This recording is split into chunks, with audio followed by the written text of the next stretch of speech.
Supplements. You hear about them all the time in the health and fitness space. It's where you probably see most of the information being pointed to. You see a lot of ads. In today's episode, we're going to talk about the best supplements you could take for a lot of different goals. In fact, we rank them and we categorize them. And you know us, we're not full of crap. We're going to be honest. So today's episode, we're going to talk all about supplements. All right, so I think we should open and start by talking about how supplements are a complete waste of time if you're not looking at your exercise and activity, your diet, and your sleep. Yep. If those things suck, then you're essentially taking a thimble of water and throwing on a house fire. It's not going to do anything. You're not helping yourself. The only challenge the only way I would challenge that is, because I 100% agree. In fact, I remember first talking about the Honda putting a spoiler on a Honda Civic, right? It's kind of the similar analogy. Yeah. But where I do think it could make a big difference is if you have a deficiency. That's different. Yeah. So, and we'll get there for sure. Yeah. So there is that part, right? Like, and I think that matters the most. And my views on supplements in general have completely changed during my journey in the fitness space for as long as I've been in it. And, of course, as a young kid, I was overly excited about it and then realized how little it had to do with our results and then completely dismissed it. And then the more I got into understanding like micronutrients and how a lot of these foods and things that many people are commonly deficient in relate to different operating systems in your body that could result in some of the bigger rocks being improved. I now realize looking back, like, okay, there's obviously a place for supplements, both on the performance and cutting edge and like after you've checked all the main boxes. And then there's also a place for it where you are deficient, where I think it could really make a difference. Yeah, I think that the if you look at the space, it's it's actually a lot distorted because the space, like any space, right, like any market, is driven by profits. It has to be, otherwise it wouldn't exist. Mm-hmm. But the problem with that is the most profitable segments of the market are going to get the most attention and information that's going to be put out, right? So if there's something that is profitable, people who move into our space who want to communicate around health and fitness, there's a strong incentive to communicate more or distorted information in the sense that it's going to make it look like supplements are more important than they are because they're so profitable. So they're going to overhype it. Yes, because it's hard to profit or make a living in the fitness and health space without selling products, without selling supplements. So to the consumer, when they look at the space, when they listen to podcasts, when they watch YouTube videos, when they go to social media, the information is going to make it look like supplements are a bigger piece of the pie. Like they're really important, but they're not in the context of the whole picture. Of course, nutrient deficiencies are a totally different thing. We'll get there. But if you don't have a nutrient deficiency, then they don't and especially if you're not exercising, eating right, and getting good sleep, it's a waste of time. But I can see why people are confused. I mean, as a kid, when I was a kid, we didn't have the internet, or at least we didn't have the internet like we do now. So if I wanted information on fitness or muscle building or fat loss, I went to the magazines. And it was, Flex Magazine and Muscle and Fitness and Iron Man and Muscle Mag and all those magazines. And those magazines, I mean, they made money through selling magazines, but they made way more money selling ad space and supplements. So when I went through and read it, I was under the impression that supplements were a big game changer. Yeah. And I spent a lot of money on supplements and a lot of time taking different supplements. And my expectations were always really high. And I was always disappointed with supplements. Yeah, well, I think too, like a lot of these companies found out like certain hacks of getting people's attention, especially with the transformation pictures. And it was like, there was nothing attached to the work or what they were eating nutritionally or anything else that they're doing in their everyday life. It was like, I started taking this and look at this dramatic transformation. Yeah. And then it was just like, that was the end of the conversation. And so it's easy for you to just be like, wow, look how powerful that supplement is in terms of like what my goal is and how I can get there. This was one of the things that connected us. Yeah. When we before we started the podcast, the business at all, part of my personal motivation of turning on the social media platforms that I did to build a potential business or brand was actually to call this out, that this has been the way to make money in fitness for a very long time. It is get famous, whether that be through bodybuilding, television, magazines, now social media. Once you garner enough attention, then you partner with a supplement company, or you create your own supplement line or affiliate with several different supplement companies, and you peddle that and you make commission off of that. That has been the way to make a lot of money in the industry. And yet I recalled all the years and hundreds of people that I trained, and could not one client that I ever trained that, because I put them on these supplements, they had this transformation. So when I started to document my transformation process, part of what I was constantly communicating was that I'm not taking any supplements. Yeah. I don't need any supplements to do this, to get in this incredible shape, and neither do most of you. And when we all first got together, it was one of the things that we all found most in common was that we were really turned off by this was the formula. And it wasn't that we were dismissing that these things have some value or that there are certain conditions. It's just that was the prevalent message in the space was take supplements and look like this. You needed some counterbalance in terms of how we saw it, because it was way oversold, way overhyped. It's also the most dishonest part of the industry. I mean, I remember learning, and I learned this from an industry insider when I was in my 20s. I learned that they would go to bodybuilders in peak shape, so ripped, shredded, pumped, and they would take a picture of them, and then they would tell the bodybuilder to get out of shape, and then they would take a picture of them. So in other words, eat a bunch of garbage and crap, stop working out, and they paid them a lot of money to do this, and then they would make that the before picture. So they'd take a picture of them, 60 days later, trying to purposely gain body fat and not work out and all that stuff. And then that would be the before picture. And so they'd reverse the pictures and it looks like this crazy transformation. I remember learning that and being so upset because I got so fooled. I mean, I remember it was offered to me. Mm-hmm. It was offered to me. That specifically, right? Yeah, it was offered to me. It was $5,000 was offered to me. I don't even remember the company. It was a company I never even heard of before. But these supplement companies would hang out at these bodybuilding events. And, if you were a winner or even top 5, because I think when I got approached, I think I took 3rd that time. And they'll solicit these competitors. Now, luckily, I entered that space in my 30s. I had already built business and had been successful. And so I wasn't in a place of need, but $5,000 is a decent chunk of money for basically just having to take some pictures and then actually get fat, right? So that's how it works. It's like, hey, we would love to offer you $5,000 to represent our supplement company. We have these powders, fat loss pills, all these things like that. We would schedule the photo shoot. We would take care of everything.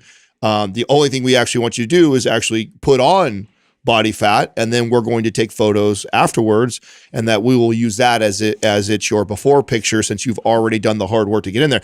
And they sell that to you, and it's really tempting. And if I was 20 and I needed money at the time, and I guess I didn't have as much integrity, I'd probably be really tempted, especially if I really needed it. I mean, let's be honest, if you were in a position where like $5,000 is a couple months rent back then for you. Like most people who make that what they want to do are poor. It's not a great way to make money. No, to go right. compete and That's put yourself right. on stage and stuff. That's right. Most people live in an apartment with roommates and they spend all their money on food and training and whatever, God knows what else. $5,000 to them is a big deal. And, it's the most misinformation, the most lies comes from the space. But I don't want to just completely demonize it, because the truth is the space wouldn't exist without supplements. The first muscle building magazines, the first fitness magazines were literally put out at first as a way to sell bodybuilding competitions, and then as a way to sell supplements. Weider, not the first supplement company, but the first supplement company to really realize it as a brand, he used his Muscle and Fitness and later Flex magazine as a way to sell their products. And this is what created the industry. And then I remember when I'm a huge fan, or should I say, I really like spectating and watching this side of the industry. And I remember all the evolutions, went from there to you know, Bill EAS? Phillips figuring out how to make a supplement company, $100 million supplement company. And then he kind of wrote the book, and then it got massive. And then supplement companies just exploded and they crushed the market. And they did. They supported and created the market.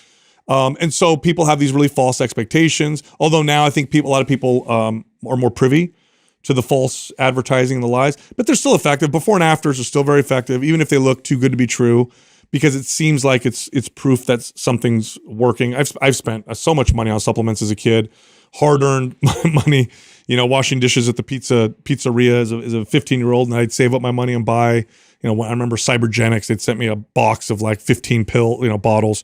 Thought, oh, this is going to work because I'm taking so many supplements, and I got diarrhea. It didn't do anything else to me. You know, as a result, has science images on it. Yeah, you know, and so I tried them all. But that being said, there are supplements that can have an impact, can move the needle. But I do want to be clear: they don't compare to good exercise programming. They don't compare to a good diet or good sleep. They do something. Not all of them. Most of them do nothing. Some of them do something, but they don't compare to those things. So I want to be very clear before we get on to the types of supplements that we have found in our experience and the ones that are most supported by science to be the most effective. Today's program giveaway is the MAPS Super Bundle. I think that's like 4 or 5 workout programs that you can get for free. Here's how you can win. Leave a comment below this video in the first 24 hours that we drop it. Subscribe to this channel, turn on notifications. If you do those things, and then if you win, we'll let you know in the comments section. We're also running a sale this month. MAPS Symmetry is half off, and the RGB Bundle is half off. If you're interested in either one, just click on the link at the top of the description below.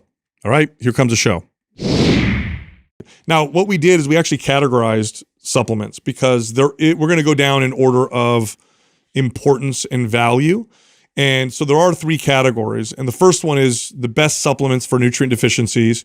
The second category is just the best for overall fitness, performance, muscle building, fat loss. And then the third category is like weird supplements that actually have been shown to have some effect. Okay. But those are in order of efficaciousness. Okay. So Adam, you mentioned nutrient deficiencies. Mm-hmm. This is a big one. If you have if you're lacking a key nutrient, your body cannot operate optimally. And if it gets bad enough, you can actually cause big health problems. Mm-hmm. So this is why this is a big deal. If you don't have any nutrient deficiencies, what we're about to say will do nothing for you. But if you have a nutrient deficiency and you supplement with the right nutrient, it's life-changing. Well, and the reason why it is because, and I'm looking at the list that you made right now, and it's because these can directly impact some of the big rocks. Yes. Hydration, sleep, recovery, like hormones. Yeah, hormones. Yeah. A lot of these play a major role in your results. And if you're deficient in that, supplementing so that your body is optimally running then helps something that your body naturally is supposed to do. That's right. Which actually supersedes any of these performance supplements. Think of it this way. If you have supporting all the work. Correct. Think of it this way. If you have a nutrient deficiency, you're sick. That's really the best way to describe it. So if you have a genuine nutrient deficiency, your body is sick. So exercise, diet, sleep, the best workout programming, it's like applying those to a sick body. It's going to be very, very tough. And the worse the nutrient deficiency, the bigger the impact when you feel that deficiency. So now, before you start, I'm looking at your list right now, and I actually don't see something on here, and I'm just curious to why you didn't. Maybe you just missed it, or I want to know why you didn't put it on here, is omega-3s. Yeah. Omega-3s typically aren't a deficiency, although people do see benefits from taking them. I'm trying to list the most common deficiencies. Yeah. But omega-3s do have some value. So actually we can add those to the end of this. I just thought maybe I wasn't sure if there was a purpose for it. It's just not the most commonly like where you test, and I don't think there's like a classic what would be considered deficiency with omega-3s. And it's not as common as the ones that I listed. The ones I listed are like widely recognized as ones. Yeah, I don't disagree with any of the ones I think those are all, when I think back to clients, like these are the big 5, I would say. Yeah. These are the ones that you'll find, at least a significant minority. Some of these, a majority of people will have a deficiency in. So the first one kind of covers the bases, okay? That means that if you don't have a huge nutrient deficiency, this should be enough. Now, if you have a huge nutrient deficiency, you want to target that specific nutrient. But a multivitamin a good multivitamin covers kind of all the bases. Fills the gaps. Yeah. So if your nutrient deficiencies are, at borderline or slightly below, so you don't have these like really big outward symptoms, a good multivitamin will cover those, for the most part, will cover those nutrient deficiencies. So a multivitamin can be quite valuable to many people, especially if you don't eat a super balanced diet that's, high in nutrient dense foods like meat and eggs and fruits and vegetables. Then this becomes a little bit more valuable. It also becomes more valuable if you're dieting or you're in a calories deficit. What people don't realize is when you cut your calories, you also cut your nutrients. So a 3,000 calorie diet that has a certain amount of nutrients versus the same exact foods, but you're only eating 2,000 calories. You've reduced 1,000 calories, but you also cut out a third of the nutrients that you normally get. So the lower your calories, typically the more likely to have nutrient deficiencies, all things being equal. So multivitamin fills the gaps and tends to make a difference. And the studies in the past were kind of murky on this because there's like a self-selection bias. People who tend to take a multivitamin tend to work out, tend to eat better. But we have better studies now that show that multivitamins definitely can make a difference for most people. Now, in your experience, is there a type of person that you've noticed the biggest difference in these? Or there are certain questions that you would ask somebody that would lead you to be like, oh, we should probably do this? Or is it a blanket, most people should just take it? The more restricted your diet is, the more likely you would need a multivitamin. So like if you were following like a carnivore or Keto, a ketogenic diet or vegan diet. Yeah. So if you're a less diverse diet, more than likely you should probably definitely be on. Yeah, because the nutrients, you're going to have more of certain nutrients in certain types of foods and more of other nutrients in other types of foods. Vegans classically have a high rate of nutrient deficiencies. And then if you eat a very high processed food type of diet, because processed foods are typically high in calories, high in things that make the food palatable, but very low in nutrients. Now, the problem with that, though, is aren't a lot of processed foods fortified with a bunch of... They try to, in a lot of them, to make up the difference. Yeah. But, it's not the greatest types of or versions. When you get nutrients from food, you absorb them more than you would if you get them from supplements or from fortified processed foods. They're just more absorbable. So there are, like, you could take, for example, iron in meat or liver is going to be assimilated much better than an iron pill, for example. Well, I've even noticed with certain clients too that weren't following a very specific type of a diet, but they just have like the same food, the same thing all the time. And they're not rotating vegetables or not rotating meats.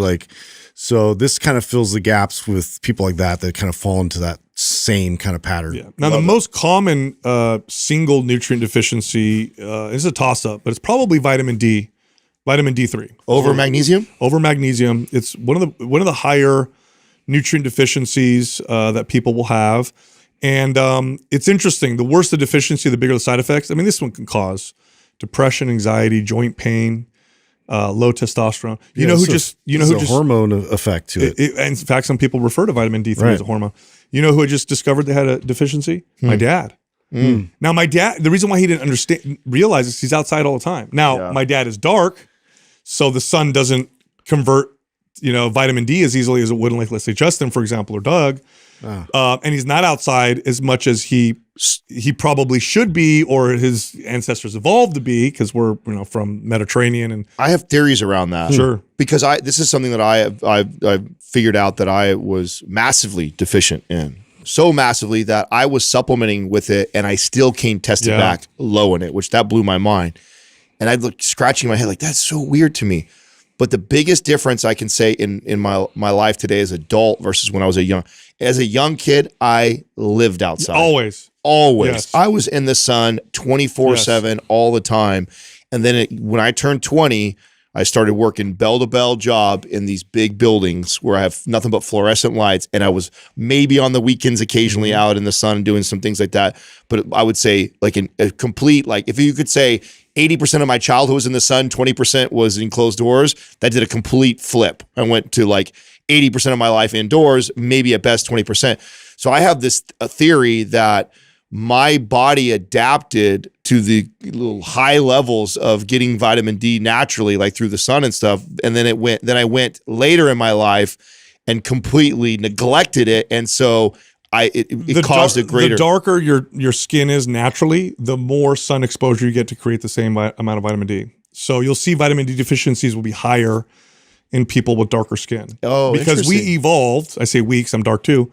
We evolved being outside all the time. So like my dad literally every day he's outside for at least a couple hours. So we can handle higher levels versus like someone like Justin, like just a little bit of sun, and You'll get more vitamin He's going D. to take up all of it because his body's going to convert more. So like I said, my dad, I mean, we're Sicilian, and when we did our genetic testing, like some of our ancestors came from the Middle East. And so, so if we don't get like all day sun, then this is something we need to supplement with. Now, you know what his symptoms were? He had anxiety and joint pain. And now he's older, so he thought he was just getting older. Went to the doctor for a checkup. Their vitamin D's low. Took vitamin D. Within a week, joint pain's gone. He's like, I can't believe it made that big of a difference. People who live, historically, people who lived in cold, darker climates. Yeah, Northern European. Northern people. Europeans, they would naturally consume foods. I don't even think they realized, it was just old wisdom, that contained high levels of vitamin D, like cod liver.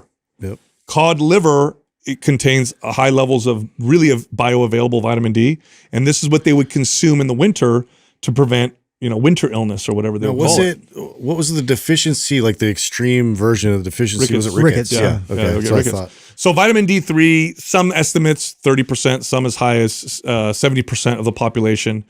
Probably too low vitamin D. We're just indoors all the time. okay, so that's why I was curious because the next one is magnesium. Magnesium and also. magnesium is 60%. Yeah. I've read that before because that was. I mean, I remember when I was so blown away by. Again, it's so funny. This is literally how skeptical I am of supplements. Is like I take a supplement, I like feel like, oh my God, this is game changer for me. Question it. I still question it, and I got to dive into like what is it that is making me feel this way. Yeah. Lo and behold, I have a major deficiency in magnesium, and it's not that the Hello Ned was freaking making me so. Like there's a miracle supplement for sleep. It's that I was so deficient in it. It's high in magnesium and the right kind. That's like. And that made the biggest difference in my sleep. Lack of magnesium can cause sleep issues, anxiety, weakness, fatigue. This one's very common. Now, one of the reasons why magnesium deficiencies are common is the foods that we have lower levels of magnesium than they used to because of the way that we grow food. The soil, right? Yeah, the soil is far less dense. Yeah, less Nutrient mineral dense. dense. Yeah, because what we've learned, we figured out how to replace the components in soil that allow it to grow food. But we don't replace everything. So it's like, just put this in there. Now we can grow plants.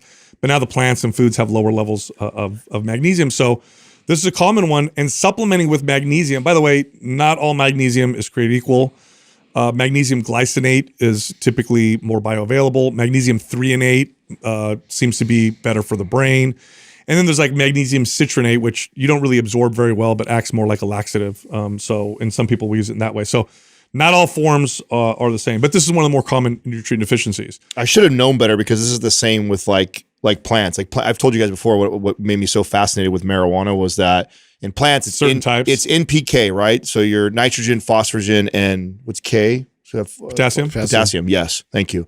Are the three main like macronutrients. So it's like very similar to like proteins, carbs, and fats for the human body. And then your ones that like if the plant is deficient, a lot of times it'll show itself in its leaf coloring or the way it's withering or curling. Magnesium is like one of the number one things that it's deficient in, and you supplement it. There's so many parallels to like feeding a plant a balanced diet of NPK like that, just like it is protein, carbs, fat. And if you're not, all these other levels are thrown off, and the plant expresses it. It's just that it's so obvious in a plant. Where sometimes for us, it's not as obvious for people to pick up on it. You know? That's wild. All right, so this next one isn't really an issue if you eat the standard American diet, you don't work out. This is probably not an issue for you because you probably get plenty of sodium in your processed food diet. But among people who are fitness and health oriented, who avoid heavily processed foods, who eat whole natural foods, who sweat regularly because they work out, or people who work outside a lot, construction workers and roofers and who also are health conscious, who sweat quite a bit.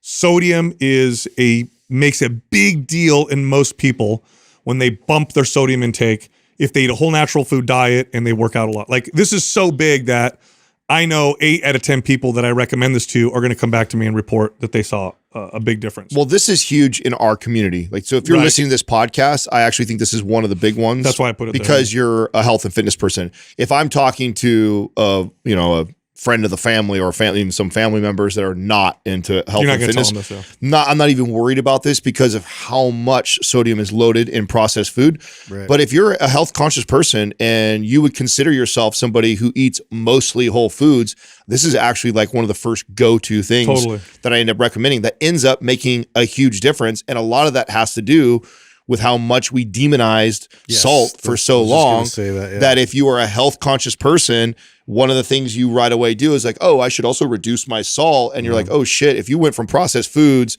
eating whole foods, and then you're also trying not to salt your food, you're almost certainly You low. pretty much just eliminate it out of your diet, Yeah. and that's just going to cause a whole nother host of problems for you. Yeah, So- even if you salt your food, it's probably Still not a lot. No, it's probably still not especially that in comparison to processed. That's It's not right. even in the same universe. much. That's right. If you eat low carb, you need even more. Low carbs sucks the salt and water out of your body. In fact, the whole keto flu is probably most likely due to an electrolyte imbalance. So people like all of a sudden drop their carbs, like, oh, I feel like garbage for a week. I Sure. got to adjust. You just throw some sodium and some water, electrolyte powder would do it. And, Element is a company we work with. They have a good product and you'll probably feel better with the next 10 minutes. It's pretty profound. By the way, the symptoms of not having enough sodium, muscle cramps, fatigue, low grade, constant kind Brain of headaches. fog, yeah. Yeah, like bad, like you don't get good pumps or you feel flat in the gym, and just reduced athletic performance. All right, this next one is also quite common and especially common in vegans, and that's the B vitamins in general, but B12 in particular. Low B12, your energy is gone and you can develop anemia. You can actually have good iron levels, but B12 is so low that you're anemic and feel like death. I've worked with people like this where they everything looked good, everything like their diet, everything was fine. Then they went and by the way, you could have a B12 deficiency because you have gut problems, you're not absorbing enough B12 in your diet. I had a client once who got a shot of B12 and she's like, within 15 minutes, I felt like a completely different person. So I think this one highlights again what we've talked about many times, which is just how many people underconsume protein. I think that's you'll get that in your meat. that was the right? correlation that I found with this was that, if I had a client who thought they ate because they had one meal or they had 4 ounces of meat in the day they just were not getting enough B vitamins. And so it's obviously found a lot in red meat. And so if you don't hit your protein intake consistently, this is also one of the most, and of course, if you're vegan, right? Vegan is number one. If I had a vegan client, that we almost always would probably have to supplement with this for sure. And then even if I just had like a normal client who was under consuming protein, especially like red meats, this was also a super common. I always had my vegan clients take B vitamins and sometimes iron, oftentimes iron and vitamin D, always, because the vitamin D form you'll get in vegan sources is not D3, it's called D2, and it's not nearly as bioavailable or as useful. The iron you get from plant sources, same thing. And then B vitamins are pretty much non-existent. So I would always, when I get a vegan client, I'd have them take these supplements. And I would say probably 70% of them noticed a pretty profound difference.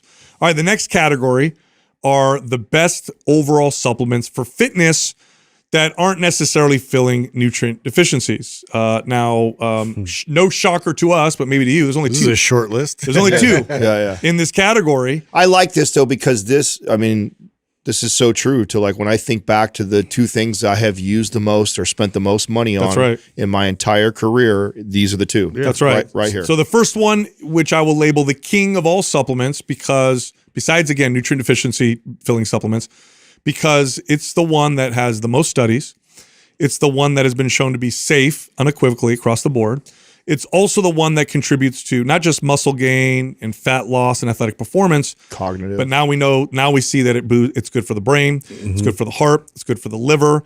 It may actually be anti-cancer. There's some studies now that I are feel like they're going suggesting to that. keep finding things about it. This is a longevity supplement, not just a fitness supplement. And I went from saying, hey, creatine's a great supplement, take it or not, to everybody should probably take it. So creatine, king of all supplements. Creatine monohydrate, that's the form that you take, 5 grams a day. This one for me was a game changer when I first took it, not because creatine blew my mind with the muscle gains, but because it did something. Like I took Yeah. so many things before It it. was the first supplement I felt. That's it. Yeah. That's 100% what happened to me. I took Yeah. so many supplements, didn't notice anything. And then I took this, I remember I bought, it was EAS sold it. And it was expensive, by the way. It was like a 20-day supply for $45. This was back in 1995, I want to say. So like now you could buy you could buy a huge tub of it for that much. The irony of this is these two are like some of the cheapest Yes. supplements that you can buy. And so to that point on both of these, and this is what happens in this space is if it is universally the best and every supplement company knows it's the best, well, then it becomes highly competitive. So then what do?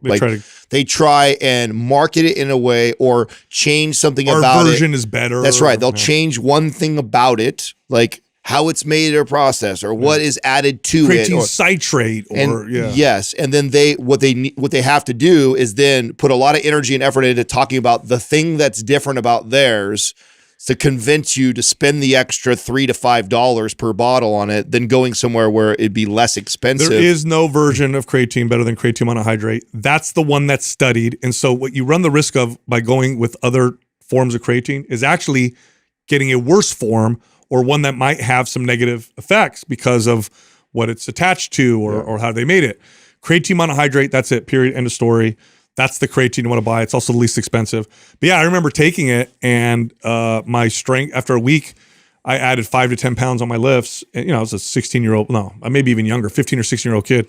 And it blew my mind. I could get that last rep, no problem. Yep. It definitely was mind-blowing that it worked. So that's at the top. Now, second, also very valuable, protein powder. Now, why is protein powder valuable? Because it's hard to hit protein targets. We know if you eat about a gram of protein per pound of target body weight, you're going to get better results than if you eat less than that. It's hard to do it with whole natural food. Like protein is hard to eat because it's satiating. It's hard to get and prepare. Even if you're light, even if you're a 120-pound female, go eat 120 grams of protein a day and you'll see how hard it is. It's not like fat and carbs, which are easy to eat. Protein is hard to hit. Well, hands down, it's the most missed macronutrient ever that I've seen consistently across the board in all clients. In fact, you could argue that this could go in the other category, because if you are somebody who is deficient in protein chronically, like under eating like that, supplementing for that is a big deal. I mean, how many times have you had clients like that were only the female clients eating 20 to 30 grams in a day, and it's essential. They have hair loss or they have an issue there is definitely a case to be made that this could also fall in the category of deficiencies on some people. So this one definitely is right up there with creatine as like the ultimate, best for fitness, but then also an area where a lot of people tend to miss. Now, that being said, you've heard it on here many times from us. I'm always using this like creatine, like you take every day, no matter what. Yeah. Right. But with protein, my goal is to get it through Whole Foods. And then I keep the bars or shakes as a thing to check in with myself at the end of the day. That's it. And go, oh man, I've already ate everything. I'm pretty full. I don't want to, or I don't, it's 8 o'clock at night. I want to go make another big meal in the kitchen. And I'm shy 40 grams of protein for my day to hit my bare minimum of what I need to. I'm going to use my shake. That's how I'm using it. It's an insurance policy. That's how I look at protein. Yes. It's my in-case bottle. And when I track my whole day, I end the day and I go, I'm off by 30 or 40 grams. By the way, I don't like people taking more than, let's say, a serving or two, depending on how much protein. If you eat a lot of protein, you're a big guy, you might need 2 servings of protein. But I don't like people taking a lot of servings of protein powder because you miss out on the satiety benefits, the nutrient benefits, and some of the digestive benefits of eating whole natural foods. Nothing beats whole natural foods. If you can hit your protein target with whole natural foods, then don't worry about protein powder. I just know through training people, that's a hard thing to do.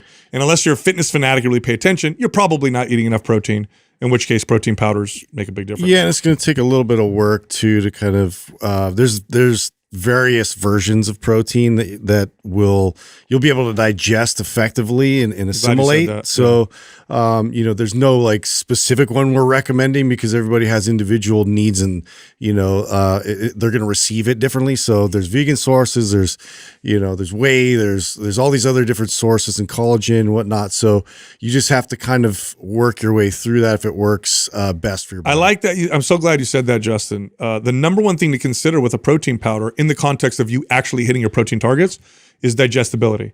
you're going to see a lot of companies advertise their protein powder as the most bioavailable, the highest in branched chain amino acids or essential amino acids, the most anabolic. That only is true when your protein intake is low. So if you're missing your targets, then whey protein is going to beat the crap out of, let's say, collagen protein.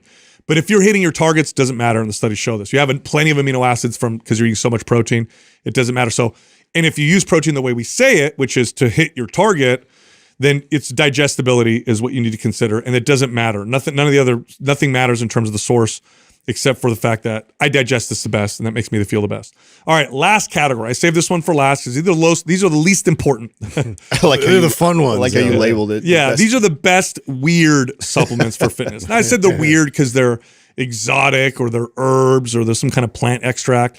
Now, I included the compounds in here that have the best data or the best experience. Okay, I said or because studies aren't perfect, and I am going to anticipate that some of the ones that I listed in here that might not have tons of studies, they have some but not tons, will eventually have the studies to support them. Really, it's only one category that's like that. So these are the ones with the best data and or the best track record in terms of experience. Now, the first one though that you're gonna list off, which is ashwagandha, is across the board been researched. And Great data. Great data. Some of the best data as far as like it being beneficial. Ashwagandha is great for helping the body deal with stress. Okay, well, what's important with that? Do I just feel relaxed? Well, yeah, but that's not really it. It literally enhances the adaptation process. Mm-hmm. Okay, so if you're trying to build muscle or burn body fat or improve your athletic performance, you are stressing your body. That's what's triggering those changes. And so ashwagandha enhances the adaptation process. It's been used for thousands of years in Ayurvedic medicine, so it has a long track record. And we now have studies to show that it does in fact do those things. It does help boost strength. It does help with fat loss, and it does raise testosterone in men with low testosterone. Now, this would be considered the number one adaptogen on the market, correct? But with the most data, for sure. And explain you've done it before, but just for people that might be listening to this episode for the first time, I love your dimmer switch example of like trying to explain what an adaptogen is doing in our body. Yeah, so adaptogens, your body's ability to deal with stress, really it has to be balanced in order for your body to adapt really well. And so adaptogens allow your body to handle more stress and adapt better to the stress. Meaning, if you're not getting the best sleep and you're working really hard and you're working out, taking ashwagandha will improve your body's ability to deal with all that. So rather than having to cut your workouts in half and really look at your stress levels, you could take ashwagandha and it could make the difference between whether or not you get stronger or whether or not you're overtrained or fried as a result. I recommend ashwagandha. I used to recommend it to moms and dads of new kids who were just getting poor sleep. And I'd say, all right, here, try this and see how it works. You also had me taking it when I was years ago trying to naturally kick up my testosterone levels. Like where is it playing a role with something like that? They're not quite sure how it works, but it's traditionally was used in Ayurvedic medicine for libido in men. And they know why it works or how it does that. It does. So if you have low testosterone, ashwagandha will reliably raise your testosterone about 20%. It's not this huge, crazy, oh my God, I tripled my testosterone boost. And I don't think that's where the muscle gains come from. It's not a big enough boost to do so, but you'll feel it. And I think for somebody who is a young teenager who's trying to build muscle, that's not the way you sell this. It's to a guy like me who was 40 or close to at the time and is low testosterone. That person would feel the difference. Now, to the young person, I would give ashwagandha like this. I would say, this is going to allow you to train harder. It's going to allow you to get away with more practices with burning the candle at both ends. That's right. So if you're an athlete, if you're a young athlete, you're constantly juggling overtraining. You always know this, right? Oh, I'm too sore, I'm too stiff, and coach is pushing me too hard. Ashwagandha, it's going to basically allow you to recover faster and adapt better to that stress. All right, this next one, this is the only one. There's studies that support it, but they're not the best studies, and there's not a ton of them yet. I say yet because my experience with both myself and every single person who I've ever had try this, and in combination with old Soviet studies, supports the use of terkesterone or ecdysterone, which essentially are compounds that contain what are called ecdysteroids. These are plant hormones or insect hormones, but they get them from plants. But insects contain these as a hormone. And the Soviet studies were remarkable. Now, there's lots of people like to question these Soviet studies, but based on my experience, I think they're legit. They actually compared ecdysterone to 5 or 10 milligrams a day of Dianabol. For those people who don't know what that is, Dianabol is an anabolic steroid. It's 5 to 10 milligrams a day is not a huge dose. Bodybuilders go way higher than that, okay? But you give the average person 10 milligrams a day of Dianabol, they're going to feel it. They're going to gain 5 to 7 pounds of muscle. Their strength's going to go up maybe 15, 20 pounds on some big lifts. They're going to get a little leaner. So the average person will notice this. Bodybuilders in the 50s, 40s and 50s would take about 5 to 10 milligrams of Dianabol. So if you want to look at what genetically gifted bodybuilders who took a little bit of Dianabol look at pictures of people like Larry Scott, the first Mr. Olympia. So he's a genetically gifted bodybuilder, because they all are. Plus he took about 10 milligrams a day of D-bol. So that's what they look like. Testosterone and ecdysterone in these Soviet studies outperformed them. They actually, the people in the studies Just from spideroids. Huh? Built a little bit more muscle and strength. And at the lower dose, though, right? That's what you're 5 to 10 milligrams of D-bol. Okay. Dianabol. I mean, actually bodybuilders don't take that much. They take more than that, I should say. But they only. So I'm trying to remember. I think because I messed around with D-bol. Probably 25 milligrams. Yeah, 25 on top of other stuff. Oh yeah, of course. Nobody just does these days. But I mean, for the audience that has no idea what that feels like 25 to 50 milligrams of D-bol was crazy. Yeah. Like within 2 weeks. I actually came off of D-bol because I was embarrassed of how big my shoulders were getting. Like, that's a true story. Like, this was me in my 20s. I wasn't openly discussing or telling people that I was taking steroids, and it was blowing my shoulders up so fast. I was like, every shoulder workout, I remember like stacking on like a lot of weight. And I remember got to a point, I'll never forget, I was standing like this, and I saw my own reflection, and it had basketballs on my shoulders, and I was like embarrassed. I was like, "Oh my god, everybody's gonna know." You like that? Everybody's gonna know. I wouldn't have been embarrassed. That like, cool. Let's keep going. I mean, of course, there's a party that's cool, but it was that obvious that I was going to have to tell people I'm taking steroids, because they're going to ask, because it was like this such a now for people listening right now. There's a big difference between 5 to 10 milligrams of Dianabol. Well, it's and 25 milligrams. I mean, that's 5 times the difference. Yeah. So, but like I said, it's still something people would feel. And like I said, bodybuilders in 40s, 50s, this is what they took. Olympic athletes in the 40s took this to compete, in the 50s to compete with the Soviets. There's a window, right? Yeah. Of effectiveness. Yes. So I'll get there, right? Okay. So, but the studies show that it's as effective. I've used ecdysterone and turkesterone, on and off for, 10 years. And you feel it. You really do. I get stronger. I build more muscle. It'll put about 7 pounds of lean body mass on me. Your appetite goes up. You sleep hard. You get really weird, vivid dreams, which is a strange side effect. Libido tends to go up on it.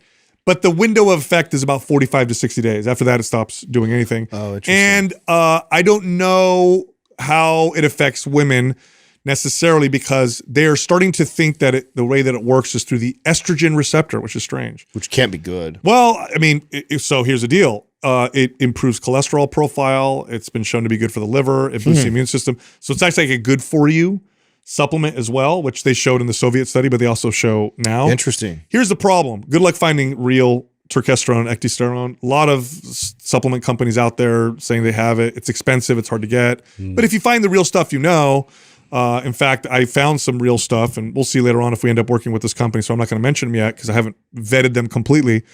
But I had the editors take it. And I'm like, let's see if this is real. And I told him, that's nice of you to guinea pig them. He's like, so I'm nice not sure if it's real or hold on. So I give it to my employees. No, hold on. Let me experiment. Let me be clear. Do you think I didn't take it either? Yeah. I had all of us take it because I'm like, let's see what happens. Well, sure enough, they all hit PRs. Everybody hit PRs.